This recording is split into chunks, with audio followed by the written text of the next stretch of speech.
সম্প্রতি এক গোপন সূত্রে জানানো হয়েছে যে ইরান যুক্তরাষ্ট্রের একটি গুরুত্বপূর্ণ অবকাঠামোগত ড্রোন প্রযুক্তি লক্ষ্য করে সাইবার আক্রমণ চালিয়েছে, যা পরবর্তীতে দেশটি তার নিজস্ব নকশায় রূপান্তরিত করেছে। এই ঘটনার ফলে আন্তর্জাতিক নিরাপত্তা, বৌদ্ধিক সম্পত্তি ও সাইবার নীতি নিয়ে নতুন বিতর্ক ছড়িয়ে পড়েছে। ইরান যেন হলিউডের কোনো সিনেমার গল্প তৈরি করল।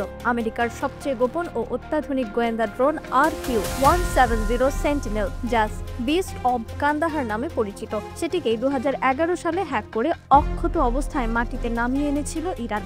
কিন্তু গল্পটা এখানেই শেষ নয়, বরং সেখান থেকেই শুরু। ইরান সেই ড্রোনটিকে ভেঙে চুরে তার প্রতিটি অংশ বিশ্লেষণ করে প্রযুক্তিকে হুবহু নকল করে তৈরি করে ফেলেছে তাদের নিজস্ব এক বাজ পাখি, যার নাম শাইকে, অর্থ বজ্রপাত। বাইরে থেকে দেখতে এটি আমেরিকার বিখ্যাত B-2 বোমারু বিমানের এক ছোট সংস্করণ। এর উড়ন্ত ডানা, নকশা ও বিশেষ যৌগিক পদার্থ দিয়ে তৈরি শরীরকে শত্রুর রাডারের চোখ থেকে পুরোপুরি লুকিয়ে রাখে।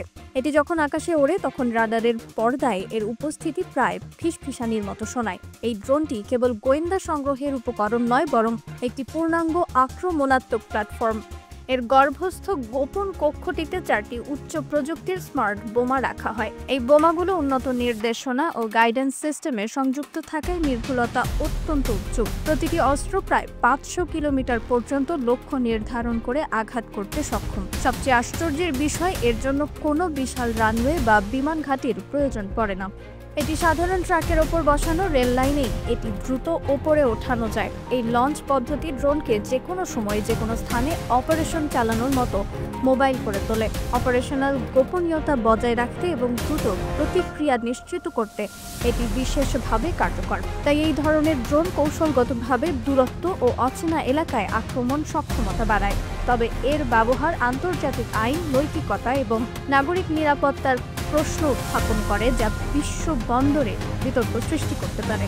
বিশ্লেষকরা বলছেন, ছোট আকৃতির এমন প্রচলন সামরিক কৌশলকে বদলে দেবে এবং গোপন অভিযানের ধরনে বৈপ্লবিক পরিবর্তন আনবে। অন্যদিকে নাগরিক ক্ষতির ঝুঁকি, অবকাঠামোর বিনাশ ও অসামরিক এলাকা আঘাতের আশঙ্কা বেড়ে যায়। সুতরাং আন্তর্জাতিক সম্প্রদায়কে কড়া নিয়ন্ত্রণ, স্বচ্ছতা এবং অস্ত্র ব্যবহারের কঠোর বিধিনিষেধ নিশ্চিত করতে হবে। নিয়ম ও তদারকি ব্যতীত এই প্রযুক্তি কেবল রাজনৈতিক উত্তেজনায় বাড়াবে, বরং জনগণের জীবনও ঝুঁকির মধ্যে ফেলবে। অতএব সীমিত ব্যবহার, কঠোর অনিবর্ত নিয়ম এবং আন্তর্জাতিক সহযোগিতা অপরিহার্য।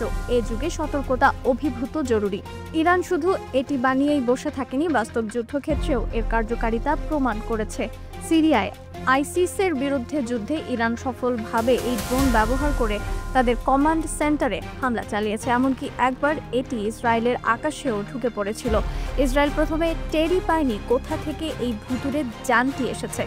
যখন তারা এটিকে ভূপাতিত করে তখন এর ধ্বংসাবশেষ দেখে হতবাক হয়ে যায় পুরো বিশ্ব।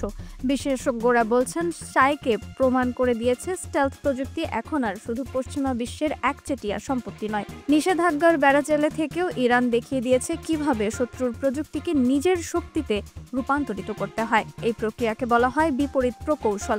আর এই খেলায় ইরান যে কতটা পারদর্শী, শাইকেই তার সবচেয়ে বড় প্রমাণ। শাইকে তাই শুধু একটি ড্রোন নয়, এটি ইরানের উদ্ভাবনী ক্ষমতা, প্রযুক্তিগত দক্ষতা আর অদম্য জেদের এক জীবন্ত প্রতীক। আমেরিকার প্রযুক্তি চুরি করে তাদেরকেই টেক্কা দেওয়ার এই গল্প যেন এটাই প্রমাণ করে ইরানকে দুর্বল ভাবার দিন শেষ। তারা এখন শুধু বিদেশি অস্ত্রের উপর নির্ভরশীল নয়, বরং নিজেরাই হয়ে উঠেছে এক ভয়ঙ্কর প্রযুক্তিগত শক্তি। রিফাত আরা ইসলাম, ভোরের আকাশ।